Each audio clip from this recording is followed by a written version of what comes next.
À la une de Smart Tech, je le disais, on va parler d'empreinte environnementale du numérique, des solutions qui s'offrent à nous, que ce soit acteurs ou utilisateurs de ce monde numérique et des technologies. Tristan Richard, vous êtes là pour ce débat, directeur des opérations APL Data Centers, et vous discuterez avec Frédéric Bordage, qui est à distance avec nous, le fondateur de l'éminent collectif Green IT. Bonjour et bienvenue. Avant d'entamer cette grande discussion ensemble, je propose qu'on regarde ce qui se passe du côté de la vision par ordinateur. On appelle ça la computer vision en anglais.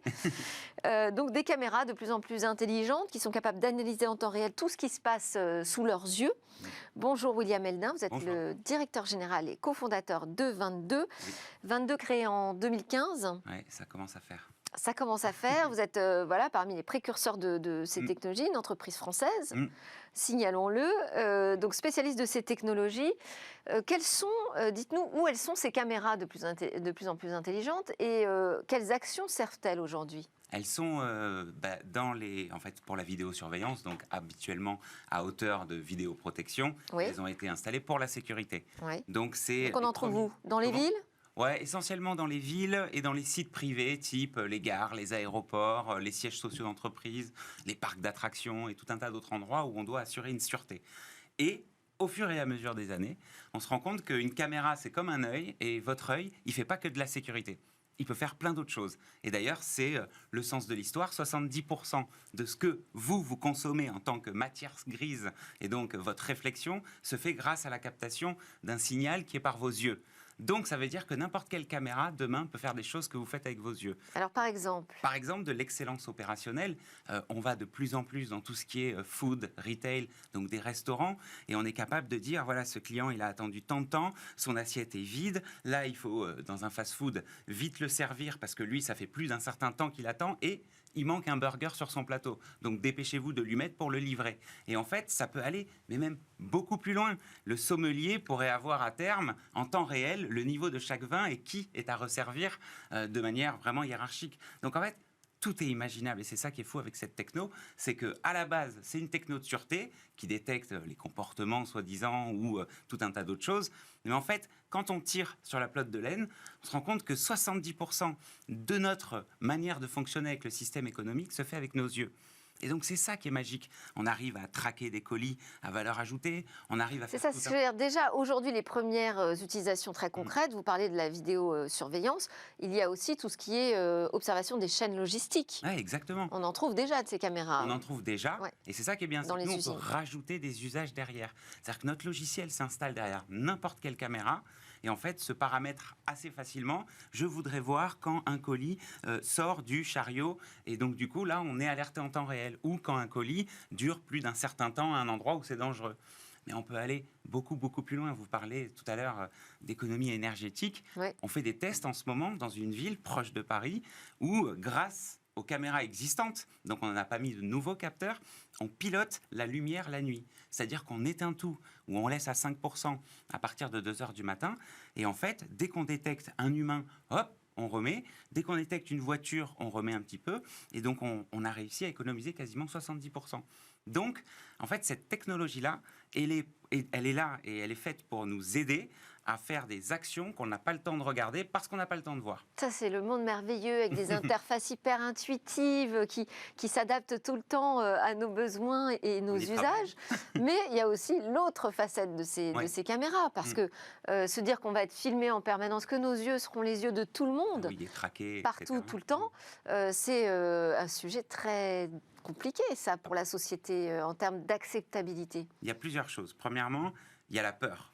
Parce qu'on a tous vu des vidéos où on est traqué, dans les pays asiatiques sûrement, et donc du coup, ces vidéos font peur. Et du coup, cette peur, elle n'est pas compensée parce que c'est compliqué comme technologie à comprendre.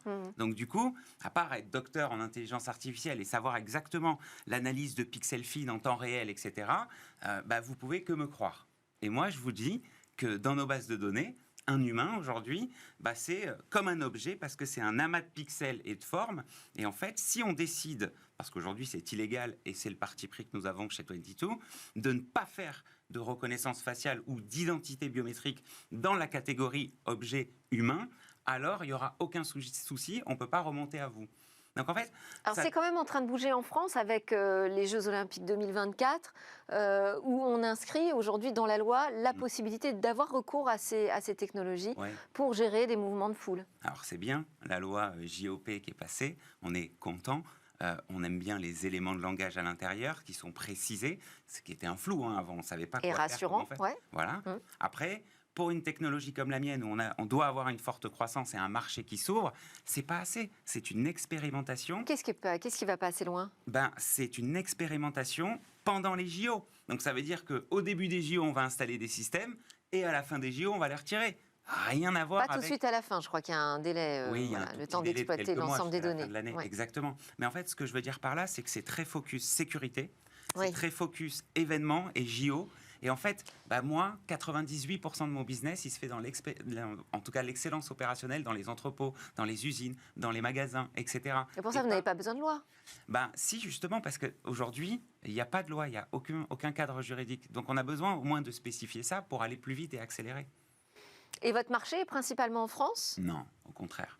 Notre marché, il est essentiellement aux États-Unis aujourd'hui parce que la Chine et l'Asie-Pacifique est un peu plus fermée. Il y a des concurrents qui vont un peu plus loin en termes de liberté personnelle. Mais il y a une aspiration très très forte aux US. Et au contraire, on dit, allez la France, s'il vous plaît, venez, on y va. Parce que c'est un système qui est tenu par des gros opérateurs qui gèrent les caméras. Pour y rentrer, c'est compliqué. Donc du coup, voilà, on essaie de bouger les choses. Mais non, c'est pas le marché qui aspire le plus. Et alors là, vous avez quand même réussi une superbe levée de fonds, 22 millions d'euros, auprès d'acteurs non négligeables comme la SNCF. Déjà, c'est la BPI qui lead notre tour. Donc, merci la BPI et merci d'avoir embarqué tous ces actionnaires. Ensuite, il y a la SNCF, il y a le groupe Bouygues, il y a le fonds de Xavier Niel et il y a des entrepreneurs qui ont revendu leur boîte que vous connaissez sûrement dans la tech. Donc, c'est cool, on y croit. Des gros acteurs français y croient et je voulais m'en entourer pour faire monter la confiance et pour montrer que justement c'est une IA éthique que nous développons et il n'y a pas de données personnelles à l'intérieur. Donc c'est pour aller un peu plus vite et justement avoir accès aussi à ces beaux acteurs qui ont des parcs de caméras. Donc vous voulez aller un peu plus vite sur quel marché ? Est-ce que vous voulez accélérer en France justement, en Europe ? En fait, on accélère partout jusqu'à en déborder et à être aspiré ailleurs. Donc on accélère à fond en France, et c'est notre objectif, c'est notre stratégie dans la levée de fonds, mais on répond aussi à l'étranger, et évidemment qu'on ouvre en ce moment aux États-Unis. Sur les cas d'usage, où est-ce qu'il vous semble le plus pertinent aujourd'hui d'investir sur ces nouveaux types de caméras ? Le plus pertinent. On a parlé sécurité, on a parlé logistique, est-ce que c'est là que ça se passe uniquement, ou est-ce qu'il y a vraiment des nouveaux marchés à les défricher ? Il faut, en fait, cette technologie, et c'est ça qui est un peu, à la fois magique et compliqué, c'est qu'elle répond à plein de secteurs et plein de problématiques. Donc il faut choisir. Et il faut choisir où il y a déjà des caméras installées, où il y a déjà des gens qui sont derrière pour pouvoir interopérer avec, et avec des gens qui ont envie, donc un gros ROI derrière. Donc la logistique est vraiment le premier secteur aujourd'hui où il y a une aspiration de ce besoin de sûreté. Ensuite, l'excellence opérationnelle dans tout ce qui est les supplies, les chaînes d'assemblage, les kittings, donc la bonne commande bien chargée avec le bon nombre de produits à la bonne personne, donc tout ce qui est cette vérification. Et après, de plus en plus, le retail et le food. Aujourd'hui, le fast-food est en train de nous ouvrir un marché, vu que... C'est-à-dire, pourquoi le fast-food ? Parce qu'il est millimétré. Qu'est-ce qu'on peut faire dans les fast-food avec vos caméras ? Ce qu'on peut faire, c'est que déjà, il y a 60% de taux d'erreur à la livraison. Donc, contrôler les commandes. Ah, quand même ? Ouais. Donc, la bonne voiture qui a commandé à la bonne borne. Dans les drives. La bonne commande, exactement. Ensuite, à l'intérieur du restaurant, le manager, il est tout seul. On lui dit quelle table à débarrasser, au bout de combien de temps il faut aller nettoyer les WC, quand est-ce qu'il faut jeter les poubelles, etc. Et donc, après, on lui calcule ses temps d'attente et tout un tas d'autres choses, donc la précision à la commande, etc. Donc, on va être le vrai relais, finalement, d'un manager qui n'a pas le temps d'avoir ses yeux partout, mais qui va se servir des 35 caméras pour pouvoir prendre le relais sur ses opérations. Vous avez déjà réalisé des tests ? Il y a des choses qui fonctionnent ? On a même un beau scale aux États-Unis en ce moment. Ouais. Je décolle pour Chicago la semaine prochaine pour aller signer un gros contrat. Donc du coup, oui, ça avance et ça avance fort. Bon, alors vous êtes aussi prof à Sciences Po en intelligence artificielle, puisqu'il y a quand même de l'intelligence artificielle dans vos caméras, mais il n'y a pas encore de chat GPT, j'imagine. C'est dans la voie. Alors, et qu'est-ce que vous leur dites à vos élèves là-dessus ? Je leur explique que c'est un outil qui arrive et qui va déferler un peu partout, qu'il faut le prendre en main vite et qu'il faut comprendre ses limites. Parce que ça ne sert à rien de fabuler. Parce qu'à Sciences Po, ils ont communiqué assez brutalement, je trouve, un peu vite peut-être, sur ChatGPT est interdit chez nous. Ah oui. C'est interdit dans un certain contexte pour être aidé. Vous avez le droit d'en parler, donc. Oui, évidemment. Non, mais c'est même pas interdit dans les couloirs, il n'y a pas de sujet. Tant mieux. C'est juste que c'est une anti-sèche magique quand même. Oui, enfin bon, après, si on est motivé et qu'on veut grandir dans une profession, comme j'imagine les élèves de Sciences Po, c'est pas le but. Ça s'appelle la responsabilité, ce que vous dites. Apprendre à travailler avec, quoi, c'est tout. Et moi, je leur apprends à travailler avec. Donc, c'est un peu un de mes objectifs. Ok, super. Merci beaucoup, William Eldin de 22. On a parlé ensemble de l'avenir de la computer vision, la vision par ordinateur.